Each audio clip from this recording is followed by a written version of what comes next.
Thanks for coming to visit me at my channel again. My name is Heather, and I am doing pretty good. I'm officially 6 weeks out. If you see a little bulge, I'm sorry, this is a cough drop.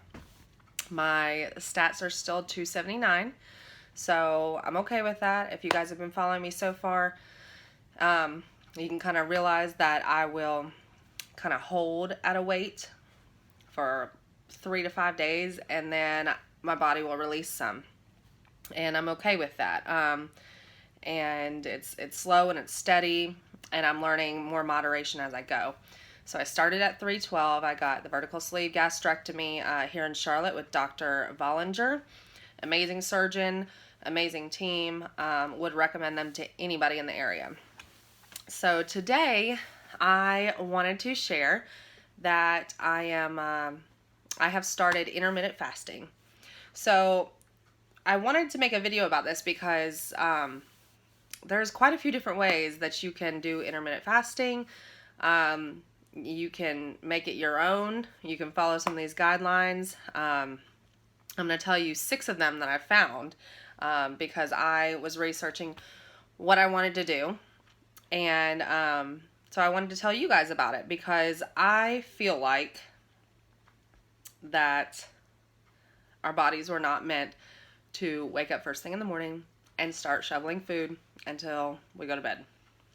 I mean, this may sound, to some people kind of silly, but back in the hunter-gatherer days, we didn't do that either, I'm not saying I agree with everything, like, oh, we should live like they did back then, but I think that there's some good things we can take from back then, incorporate with now, and stuff like that. So, anyways, let's get to it, okay?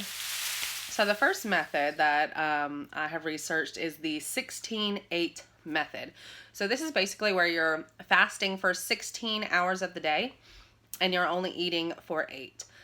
So basically you are fasting until 12 p.m. at lunch, and you can eat from 12 p.m. to 8 p.m. Then you stop at 8 p.m. So from 8 to 12 the next day, that's your fasting. So that's what I do. My protein coffee, technically it's a protein shake, but that's liquid. I don't really count that as eating, and it's been doing well for me. So the only thing I have is my protein coffee in the mornings, and I wait until 12 o'clock every day to eat, and it works really well for me. I feel like on the days that I eat breakfast that I'm hungrier more throughout the day. Probably because I've got things going earlier, but in my digestive system. But this is one that I actually really like, and it holds me really accountable. You guys know I'm big on accountability for yourself, and it holds me accountable so that I'm not munching late or before bed. When I really stick to this, and I'm eating healthy and in moderation the entire time that I am eating, I have really, really good results. Now, if I sit there and not even if I'm pigging out, because I can't, I have weight loss surgery, but if I'm eating poor choices, ramen noodles, just things like that, obviously it's not going to help me regardless. And that can make you feel like crap. So the short time that you are eating, you want to make sure that you have a lot of nutritious food and drink. So the next one is the 5-2 diet. I hate that word. This is where you fast for 2 days a week. So I'm going to read you what it says on here. So on the fasting days, it's recommended that women eat 500 calories a day. So that's actually not too bad. This is one that I considered to where you're eating your normal caloric intake 5 days a week, and then on 2 days, you just have your 500 calories. So I actually like that. I don't think that's really hard, especially for us VSG or RNY, just weight loss surgery patients or anything like that. We can't eat a lot anyways. So I think that's a really good one. That's an option for you if you want to if you're like, oh my God, I got to have breakfast. Well, maybe this is an option where just 2 days you only eat 500 calories. So the next one, number 3, will be eat, stop, eat. You do a 24-hour fast once or twice a week. So for you people who can gung-ho and get through it and not eat. That's not me. More power to you, though. I find that when I have really super strict restrictions on myself, I overcompensate once I get done with that restriction. So that doesn't work for me. But basically, you just you fast from dinner one day to dinner the next day. And that would be your 24-hour fast, and you could do that once or twice a week. So that's obviously going to put in a caloric deficit, as well as, you know, just help get your mind right and strong, because you got to be strong. Number 4 would be alternate day fasting. So this is where you fast every other day. So basically your, there's several different versions, but basically you're eating your normal caloric intake one day, and then the next day you could do 500 calories. You know, you could tailor that to what you like, but basically that would just be doing like every other day. So normal, your fast. Normal, your fast. And I'm sure that would really come up with a lot of results. I think you would just have to make sure that you're getting what you need if you're working out a lot. So obviously if you're working out, you need to make sure that you've got your vitamins and your nutrients for your body, so that one, that you have the energy to do it, and two, so that your body doesn't start eating the muscle. It eats into your fat. All right, so number 5, the warrior diet. So this is where you fast during the day and you eat a huge meal at night. I personally don't agree with this one at all. I know my sister has done this a good portion of her life, and it works well for her. I think it's just, she's always been a naturally fit person.